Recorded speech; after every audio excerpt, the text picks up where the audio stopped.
예수 사랑 나의 사랑 내 맘속에 넘쳐 하나님을 사랑해. 할렐루야. 우리 목사님을 사랑합니다. 한번 할까요? 예수 사랑 나의 사랑 내 맘속에 넘쳐 목사님을 사랑해. 이렇게 목사님을 사랑한다고 하면요 벌떡 일어나서 인사하거든요. 가만히 계시네요. 그럼 다시 한번 해달라는 거거든요. 예수 사랑 나의 사랑 내 맘속에 넘쳐 목사님을 사랑해. 할렐루야. 시간이 걸리면 다 했으면 좋겠는데 대표로 보여줍니다.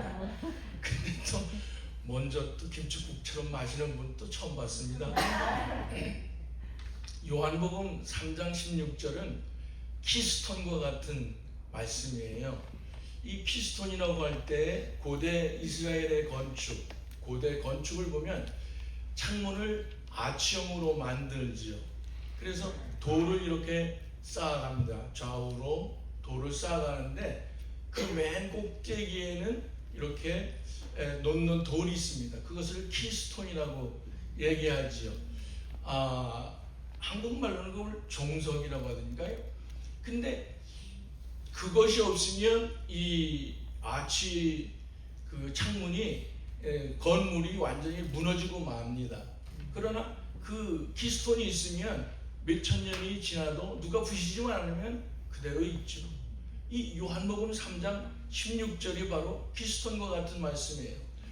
구약과 신약에 있어서 이 오늘 본문 말씀이 키스톤이에요. 이 말씀이 없으면 이 구약과 신약의 연결 부분이 없어지는 거나 마찬가지가 되거든요. 그뿐만이 아니라 이 요한복음 3장 16절은 하나님과 우리와 사이의 키스톤이에요. 그뿐만이 아니라 이 요한복음 3장 16절은 천당과 지옥을 완전히 가르는 키스톤의 말씀이에요. 예. 어떻게 지옥의 권세, 사탄의 권세를 막을 수가 있고 하나님의 권세를 이길 수 있는가? 그것은 바로 여기 요한복음 3장 16절의 말씀입니다. 이 말씀이 오늘 우리에게 주어진 줄로 믿습니다. 이 말씀 볼 때 우리가 이 말씀을 보면 그렇습니다. 하나님이 세상을 이처럼 사랑하사 독생자를 주셨으니 이는 저를 믿는 자마다 멸망치 않고 영생을 얻게 하려 하심이라. 영생을 영원히 사는 그 의미가 아니라 하나님의 자녀로 천국에서 영원히 사는 하나님의 약속을 오늘 해주고 있거든요. 근데 여기 본문 말씀은 우리가 하나님이 세상을 이처럼 사랑하사 독생자를 주셨다고 했습니다. 그러니까 오늘 우리는 받은 자고 하나님은 보내신 자가 되는 거죠. 그러니까 보냄심을 얻었다라고 하는 것은 미션이에요. 그러니까 우리가 일대 미셔너리 선교사를 얘기하면 바울이라고 생각하지만 바울 이전에 예수님입니다. 하나님이 예수님을 이 땅에 보내셔서 그 가운데 키스톤이 되게 하시고 하나님이 원하시는 그 역사를 완전히 이루어 나가시는 거예요. 그 역사를 이루어 나가시는 가운데 오늘 우리에게 하시는 이 말씀이 있습니다. 그 말씀은 뭐냐면 오늘 하나님이 예수님을 보낸 것처럼 예수님도 제자들을 보냈잖아요. 그 마찬가지로 오늘 우리 모두가 다 보내심을 받은 미셔너리라는 겁니다. 아멘. 여러분 교회에 보내셨고 가정에 보내셨고 여러분이 자녀가 있으면 자녀도 여러분에게 보내셨습니다. 거기에는 놀라운 하나님의 계획과 섭리가 있거든요. 그 섭리가 무엇이냐? 성경에 말씀하니까 목적이 있었다는 거예요. 그 목적이 뭐냐니까 하나님이 세상을 이처럼 사랑하셨다는 거예요. 이처럼 누구처럼? 그리스도 예수처럼 사랑하셨다는 거죠. 그런데 여기 예수처럼 사랑은 뭐 어떤 걸 사랑했느냐니까 세상을 사랑하셨다는 거예요. 세상을. 그러면 오늘 이 말씀을 볼 것 같으면 영어 성경을 가지고 있으니까 여러분 아실 거예요. 월드라고 되어 있습니다. 그러면 이 말씀을 제가 훈련을 할 때 물어봅니다. 이해가 되느냐고 물어보면 이해가 된다고 하는데 이건 이해가 안 돼야 되는 말씀이에요. 이해가 되면 안 돼요. 왜? 독생하신 아들 둘도 하나밖에 없는 아들을 세상에 주셨다. 세상에 주셨다. 여러분 10자녀가 있으면 그 하나는 줄 수 있습니까? 줄 수가 없다는 거죠. 근데 독생한 아들을 주셨다는 거예요. 근데 여기 있는 이 말씀 보니까 무엇을 위해서 주셨느냐고 하니까 세상이라고 하는데 이 세상이라는 말이 원어를 보면은 코미조라고 되어 있어요. 이 원어의 그 근본이 코미조라고 되어 있는데 이것은 뭐냐면 되돌려 받기 위해서 주셨다는 거죠. 성경에 보니까 오늘 천하 만물을 다 창조하실 뿐만 아니라 우리는 누구의 것이라고 했느냐면 하나님의 것이라고 했어요. 하나님의 것이요. 하나님의 것을 찾기 위해서 어떤 문제가 있었잖아요. 그 문제가 있는 가운데서 다시 찾기 위해서 그 아들을 보내셨는데 그 아들을 사랑한 것 같이 사랑을 했다는 거예요. 네. 어떤 사람이기에 그랬느냐? 여기 되찾는다고 하는 것은 뭐냐니까 오늘 하나님의 것인데 문제가 생겨서 하나님을 떠났습니다. 그 떠났는데 그것을 우리가 죄라고 얘기를 하죠. 죄로 말미암아 하나님과의 관계가 멀어지고 하나님과의 교제가 끊어지고 하나님을 알지도 못하고 찾지도 못하는 그런 상황 가운데 우리가 처해 있을 때에 그래도 우리는 하나님을 알지 못하지만 하나님은 우리를 아시고 사랑하셔서 바로 그 아들을 이 땅에 보내셨다는 것입니다. 본래 하나님 아버지의 것이에요. 그런데 우리에게 주신 이 놀라운 역사는 바로 우리가 알 수 없고 찾을 수가 없는 그런 상황이기 때문에 하나님께서 그 아들을 우리에게 보내신 거죠. 그래서 성경은 우리에게 말씀했습니다. 본래 하나님의 것이었고 죽은 자들 가운데 다시 받는 것이다. 허물과 죄로 죽었던 우리들을 다시 받기 위해서 그의 아들을 이 땅에 보내셨다고 하는 것입니다. 아멘. 그렇습니다. 오늘 우리 한글 성경이나 영어 성경을 통해서 볼 때는 그냥 월드예요. 여러분 저는 아들이 없습니다. 그래서 다행인지도 몰라요. 그러면 아들이 있으면 그 아들을 세상하고 바꿀 수 있어요? 바꿀 수 없어요. 그것도 죽기 위해서 바꿀 수 있습니까? 그렇지 않습니다. 네. 그렇다고 할 때에 이 말씀을 보면 원어에서 말씀 보니까 바로 하나님의 것인데 하나님의 것을 되찾기 위해서 바로 그 아들을 이 땅에 보내셨다고 하는 것. 이 놀라운 하나님의 진리를 우리에게 말씀을 해 주셨습니다. 그러면 오늘 이 말씀 가운데서 이 생각을 하게 되는 거죠. 하나님의 아들이 이 땅에 오셨는데 죽으셔야 됐는가? 그렇잖아요. 하나님의 아들이 이 땅에 오셨는데 죽으셔야 했는가? 저는 그런 생각을 해봐요. 왜냐고 하니까 누가복음에 있는 말씀을 보니까 이 돌들로도 아브라함의 자손을 만들 수 있는 분이 누구냐? 하나님이라고 그랬어요. 그러면 죄와 허물로 죽은 사람에게 야 내가 너에게 영생을 준다. 이제는 너는 내 거고 너는 하나님의 자녀다. 할 수 없습니까? 그럼에도 불구하고 하나님은 그의 아들을 이 땅에 보내셨다는 것이죠. 그리고 보내셨다고 하는 것은 뭐냐니까 여기 요한복음 3장 14, 15절에 보니까 모세가 광야에서 뱀을 든 것 같이 들려야 하리라 했습니다. 십자가에 죽을 것을 말씀해 주었어요. 하나님은 그의 아들을 이 땅에 보내실 때에 십자가에 죽을 사건을 앞에 놓고 그 아들을 보내셨다는 거죠. 말씀으로 창조하시니까 왜 그렇게 말씀으로 구원하지 않고 그 아들을 보내셨을까? 오늘 우리가 원하는 것도 아닌데 하나님이 왜 그렇게 하셨을까? 성경은 우리에게 말씀해 주고 있습니다. 그것은 하나님과 우리와의 사이에 계약 관계가 있기 때문이에요. 그 계약은 사람이 하나님과 맺은 계약이 아니에요. 하나님 스스로가 아브라함 되기 전에 아브라함에게 가버넌트 언약을 맺으신 거예요. 그 언약은 무엇이냐? 여러분, 계약이라고 하는 것은 갑이 있고 을이 있잖아요. 그러나 이 계약, 창세기 15장 17절 이하에 있는 이 계약은요, 하나님과 아브라함에게 맺는 계약이 아니에요. 하나님과 하나님 스스로가 맺는 계약이에요. 그 계약이 뭐냐고 하니까 바로 짐승을 잡습니다. 소를 잡고 양을 잡고 염소를 잡고 반구, 비둘기, 산비둘기를 잡아서 거기서 제물을 드리고 하나님과 함께 계약을 맺는 거예요. 자, 이 사건을 볼 때 그렇습니다. 아브라함이 말씀을 따라서 그렇게 했습니다. 그렇게 했어요. 그런 가운데 하나님이 약속했는데 하나님의 응답이 그렇게 금방 오는 게 아니에요. 본문 말씀을 보니까 아브라함이 굉장히 기다렸습니다. 저녁이 됐습니다.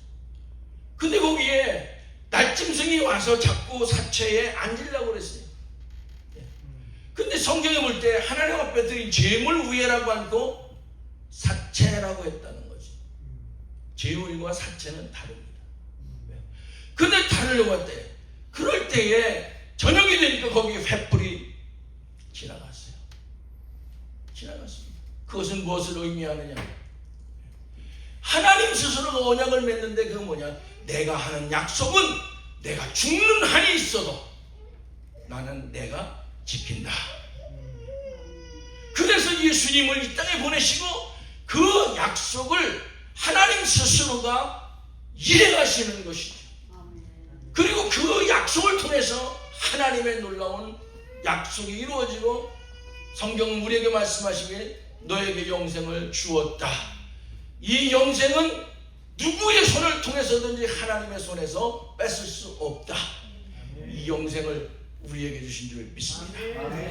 그래서 우리는 하나님 앞에 나올 때에 지금 우리가 예배라고 하죠. 예배에는요 두 종류가 있습니다. 두 종류가, 하는 예배가 있고 드리는 예배가 있어요. 하는 예배가 있고 드리는 예배라는 것은 로마서 12장에 보면 너희의 드릴 영적 예배니라라는 것이 있습니다. 그리고 요한복음에 예수님이 수가성의 여인과 얘기할 때는 예배하는 자를 찾으시느니라 그랬어요. 예배하는 자를 찾으시는, right now, right here, 바로 이 자리예요. 그런데 여기서 이건 뭐냐니까 이 드리는 예배라고 하는 것은, 그래서 예수 믿는 사람들의 삶 자체가 바로 예배입니다. 아멘. 그 예배가 뭐냐니까 오늘 하나님이 주신 달란트와 은혜를 가지고 삶의 현장에서 우리가 하나님의 영광을 드러내는 거예요. 이게 크리스찬이에요. 내게 주신 물질, 내게 주신 능력, 내게 주신 기술, 내게 주신 다른 것들을 통해서 하나님의 영광을 드러내는 것이죠. 그 다음에 드리는 예배 외에 하는 예배라고 하는 것은 뭐냐? 바로 이 자리에서 하는 거예요. 이 자리에서. 그러면 예배가 뭐냐? 우리가 예배를 지금 하고 있어요. 신령과 진정으로 성령과 진리로 예배하고 있습니다. 예배에는요 세 가지가 있어요. 첫째가 리커버리예요. 회복이에요.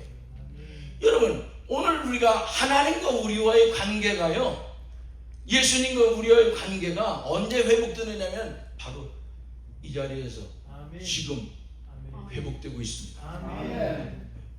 그래서 예수님께 베드로가 뭐라고 얘기하냐면 나에게 목욕시켜달라고 할 때 예수님이 하신 말씀이 야 목욕은 이미 했고 너는 발만 씻으면 된다.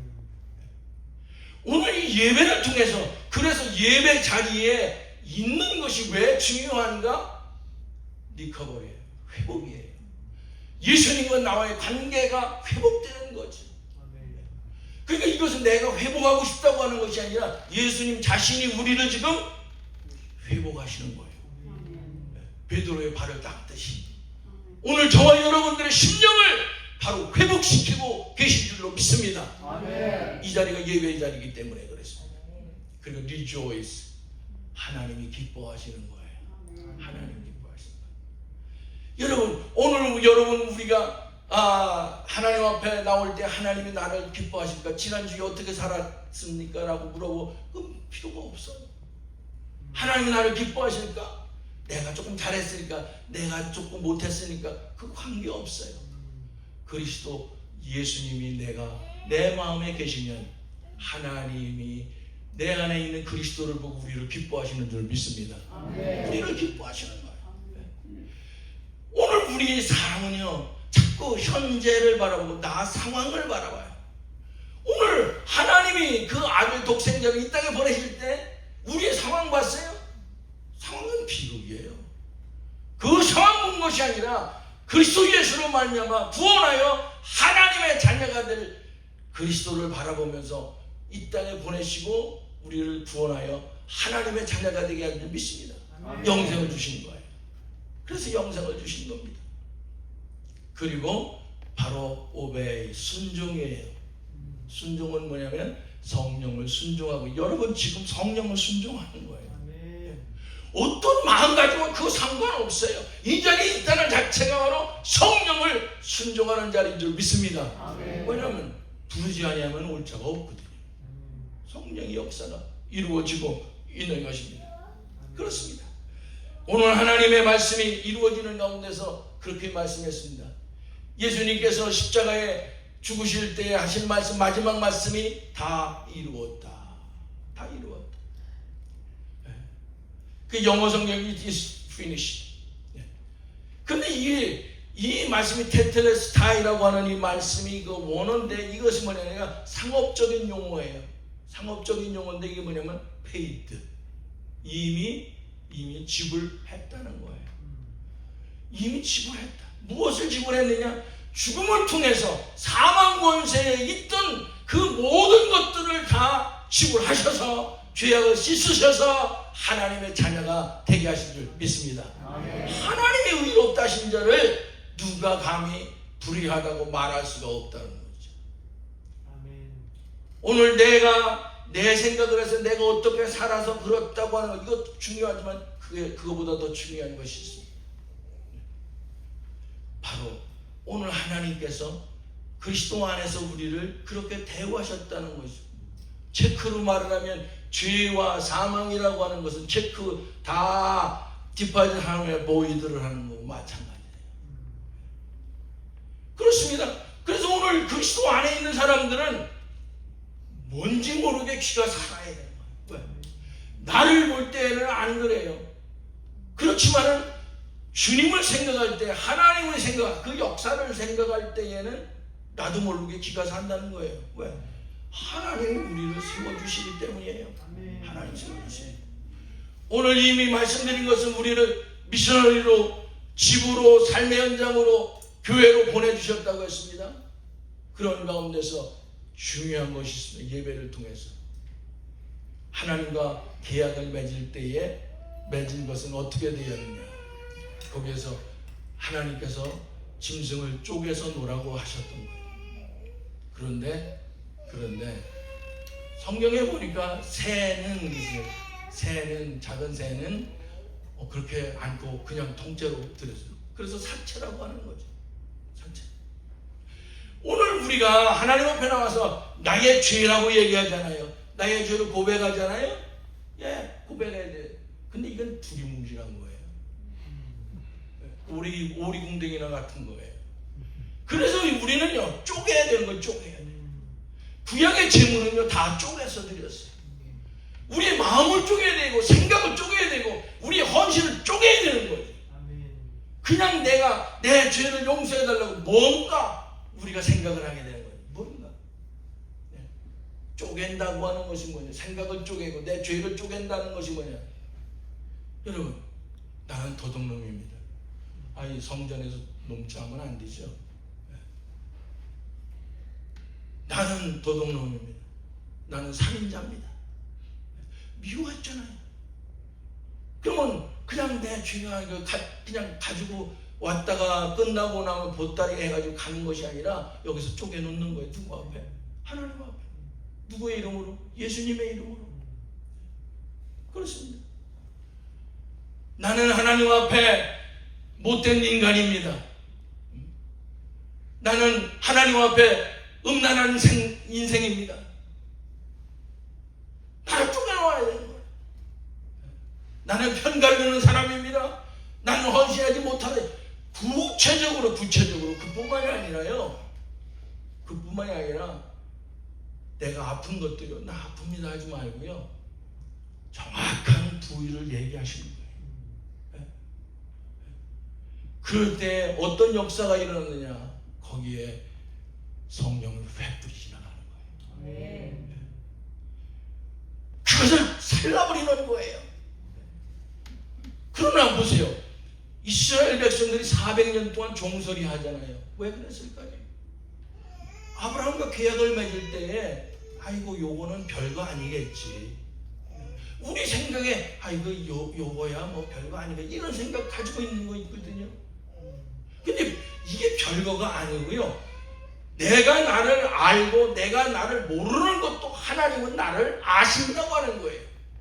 그럴 때에는 다 쪼개놓고 마지막으로 하는 기도가 뭐냐면 내가 알지 못하는 것도 주님 생각나고 쪼개놓게 하세요. 그래서 이걸 언제 하냐면요. 예배 전에 와서 다 정리해야 돼요. 다 고백해야 돼요. 누구 이름으로? 예수님의 이름으로. 그럼 예배를 통해서 성령의 불이 임하는 줄 믿습니다. 질병도 치료되는 줄 믿습니다. 문제가 해결되는 줄 믿습니다. 문제가 있을 때 그걸 쪼개놓는 거예요. 쪼개놓는 거예요. 내 자식, 내 삶에 이런 문제, 다 쪼개놓은 거예요. 이 시간에 성령께서 여러분 마음 가운데 역사하시는 줄로 믿습니다. 여러분 마음 가운데서 지금 가르쳐 주시는 것도 있을 거예요. 생각나게 하시는 것도 있을 거예요. 여러분 교회 앞에 쪼개놓으라는 게 아니에요. 주님 앞에 쪼개놓으라는 거예요. 누구 이름으로? 예수 이름으로. 누구 이름으로? 예수님의 이름으로 쪼개만 놓으면 거기에 불이 지나가는 거예요. 성령이 지나가는 거예요. 지구하는 광선이 지나가는 줄 믿습니다. 역사가 해결되는 거예요. 역사가 해결돼요. 하나님의 놀라운 역사는 오늘도 현재, 전에만 아니라 오늘도 이루어지고 있습니다. 예수 그리스도는 어제나 오늘 영원토록 동일하신 분인 줄 믿습니다. 믿습니다. 왜 그러냐? 하나님이 사랑하시기 때문에. 하나님이 사랑하시고, 이 사랑은 어떤 사랑이냐면 무궁한 사랑이에요. 예레미야 31장 3절의 말씀 보니까 무궁한 사랑으로 사랑하였다고 했는데 이것을 70인역 구약을 신약으로 헬라어로 번역을 하는데 마땅한 어휘가 없는 거예요. 그래서 나온 게 아가페라고 하는 말이 나온 겁니다. 그 전에 철학의 도시라고 하는 그리스에는요 아가페라는 말이 없었어요. 근데 무궁한 사랑, 변함없는, 불변하는 하나님이 우리를 사랑하는 그 사랑. 우리도 하나님을 사랑하겠지만 하나님이 먼저 우리를 사랑하시고 변함없고 반복이 없고 바꾸시는 일이 없는 하나님의 그 사랑이 오늘 우리에게 있습니다.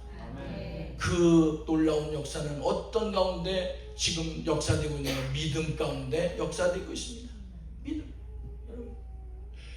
오늘 우리가 영원한 영생을 얻는데 여기 말씀 보니까 믿음으로 말미암아 우리가 있습니다. 바울사도는 그렇게 얘기했습니다. 믿음으로 주 예수를 믿으라 그리하면 너와 내 가정이 구원을 얻으리라. 할렐루야. 아멘. 보십시오. 정말 믿음이 만능 마스터키입니까? 그렇게 생각하죠. 아멘. 믿음은 구원이에요. 믿음은 하나님의 자녀, 영생입니다. 할렐루야. 그런데 중요한 것은요, 어려움에 닥쳐보라는 거예요. 저 사람 신앙 좋다 그랬는데 그 신앙은 어디 갔을까? 위기에 닥쳐보라는 거죠.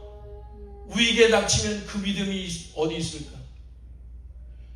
정말 아파보라고 하는 거예요. 믿음이 좋았던 것 같은데 그 믿음이 어디 있을까? 여러분, 연세 드신 분, 제가 목회하면서도 그렇고 여러 상황 가운데서도 하나님 나라 가실 때 많은 분들을 내게 옆에서 봤습니다. 그분들, 이야, 믿음 가지고 내가 천국 간다. 하나라도 봤으면. 여러분, 저는 집사님, 권사님 말하지 않는 거예요. 장로님 말하지 않는 거예요. 목사님도 마찬가지더라고요. 우리가 믿음으로 구원을 얻고 믿음으로 하나님의 역사를 이루는, 예, 할렐루야예요. 그런데 막상 문제에 봉착하니까 믿음이 어디 있느냐? 믿음이 어디 있느냐? 그래서 성경에 예수님이 하시는 말씀이 있어요. 인자가 올 때 세상에서 믿음을 보겠느냐? 볼 수 없어요. 볼 수 없어요. 그러면 어떤 상황에 봉착했을 때, 고통 중에 아플 때, 마지막 운명하려고 할 때 반석 같은 무엇이 짓누르고 있을 때, 그럼 그 상황 가운데서 우리가 믿음이 어떻게 되는 것이냐? 믿음이 없어지는 건 아니에요. 그런데 예수님은 인자가 올 때 세상에서 믿음을 보겠느냐? 없다 이거예요. 그럼 우리는 어떻게 되는 것이냐? 어떻게 되는 것이냐? 그래서 성경이 우리에게 말씀해 주고 있는 것입니다. 긍휼을 기다리라. 한번 같이 하실까요? 긍휼을 기다리라. 하나님의 사랑 안에서 나 자신을 지키고 믿음을 지키지만은, 그러나 마지막 순간은 뭐냐면 긍휼을 하나님이 예비하셨다는 거예요. 긍휼을 예비하셨습니다. 네, 긍휼을 예비하셨습니다. 무덤에 있는 나사로를 살릴 때에 그가 들을 수 있는 것이 아니었어요. 그러나 주님의 음성이 그를 사로잡은 거예요. 그를 사랑하는 긍휼이 그를 끄집어낸 것입니다. 오늘 우리가 위기에 맞췄고 어떤 상황에 맞닥뜨려서 우리가 믿음이라고 하는 걸 생각하지 못하고 때로는 고마가 왔든지 아니면 잃어버릴 때도 있습니다. 그럴 때도 하나님께서 긍휼을 예비하셨다는 거예요. 영어로는 mercy예요.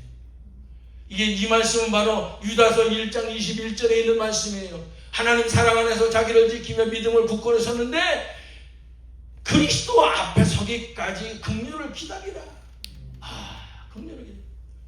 그래서 저는 이 긍휼이라고 하는 것이 너무나 커서 얼마나 동안을 기도하는지 몰라요. 하나님, 이 긍휼이 도대체 뭡니까? 다른 사람은 깨달을 수 있는지 몰라도 저는 참 깨닫기 어렵습니다. 얼마를 세월을 지나면서 이 말씀을 붙잡고 그렇게 기도를 했어요. 어느 날 갑자기 깨닫게 하시는 거예요. 긍휼을 깨닫게 하시더래요. 이 긍휼은 사랑의 발로요, 불쌍히 여기는 마음이요, 받아주시는 은혜라. 이걸 깨닫게 해요. 근데 아주 낯설은 단어예요. 발로라. 여러분 중에서 아시는 분 계실지 모르지만, 그래서 사전을 찾아봤어요. 그랬더니 시작이라. 사랑의 시작이다. 하나님의 사랑의 시작이라는 거예요. 긍휼이 그냥 멀씨가 아니에요. 그 다음에 두 번째로는 불쌍히 여기는 주님의 마음이었다고 하는 거죠. 그리고 성령으로 말미암아 우리를 받아주시는 은혜라고 하는 거죠. 여러분, 오늘 우리는 믿음을 가지고 살아야 됩니다. 그리고 이 믿음이 굳세야 됩니다. 그러나 어떤 상황에 부딪혔을 때에 내 인생이 죽음이라고 하는 것을 앞에 대면하고 있을 때나 환경에 어떤 이상이 있을 때에 내게 문제가 있을 때에 하나님은 우리에게 긍휼을 예비해 두셨습니다. 긍휼을 예비해 두셨습니다. 주님은 하나님을 사랑하는 마음으로 불쌍히 여기는 마음으로 성령님께서 우리에게 받아주시는 은혜로 우리들을 이끌어 주시고 있는 것입니다. 집 나간 둘째 아들 완전히 쫄딱 망해서 완전히 없을 때 그 자신은 생각하기를 나는 이제 품꾼이 하나로 목구녕 풀칠만 하면 살아야 되겠다. 아버지는 그게 아니었어요. 죽었다가 다시 돌아오는 아들이다. 그게 무슨 소리냐. 잔치를 뺏어라. 파티를 합니다. 그뿐만이 아닙니다. 목자는 양을 우리에 드릴 때에 그냥 도매금으로 이렇게 몰아서 가는 것이 아니라 이름을 불러가며 드린다고 했습니다. 이름을 불러가면서 나 밟을 때 나의 이름, 나 밟을 때 나의 이름, 나 밟을 때 나의 이름. 누구의 이름? 나의 이름. 누구의 이름? 나의 이름. 부를 때에 잔치 참례하리라. 할렐루야. 아멘. 야, 들어와. 아니, 벌써 간택이 된다. 내가 주님을 아는 것 이상으로 주님이 나를 알고 우리들을 부르신다는 거죠. 부르신다는 거죠. 요한복음 14장 1절부터 3절에 있는 말씀 보면 너희는 마음에 근심하지 말라. 하나님을 믿으니 또 나를 믿으니 내 아버지 집에 거할 곳이 많도다. 그렇지 않으면 너에게 이르으리라. 내가 가서 처소를 예비하러 가노니 가서 예비하면 다시 와서 너희를 내게로 영접하여 나 있는 곳에 너희도 있게 하리라. 할렐루야. 여러분, 하나님의 사랑을 받는 여러분, 주님이 가슴에 품고 기대하는 여러분, 오늘 성령님의 인도하신 가운데 우리에게 있는 소망이 무엇인가? 소망이 무엇인가? 바로 마지막에 있는 긍휼입니다. 희망사항이 뭔가? 내가 생각하지 못할 때에도 하나님은 우리를 생각하시고 주님은 우리에게 피를 쏟듯이 십자가에 죽으심과 같이 우리를 대면하시고 성령님은 우리를 인도하시는 그 긍휼이 기다리고 있습니다. 이게 바로 우리의 희망사항이고, 오늘 우리가 때로는 주님을 잡는다고 하지만 우리의 힘이 연약할 때가 있어요. 그렇지만 우리 주님은 그 긍휼하신 손으로 우리를 영원히 붙잡고 아버지 나라에 가서 그 아버지와 함께 영생하도록 지켜주시는 은혜와 사랑과 능력이 우리에게 있는 줄 믿습니다. 아멘. 그리고 여기 우리 교회에 출입하는 모든 신령들에게 앞으로 미래 사람들에게도 놀라운 역사가 있기를 주의 이름으로 축원합니다. 아멘.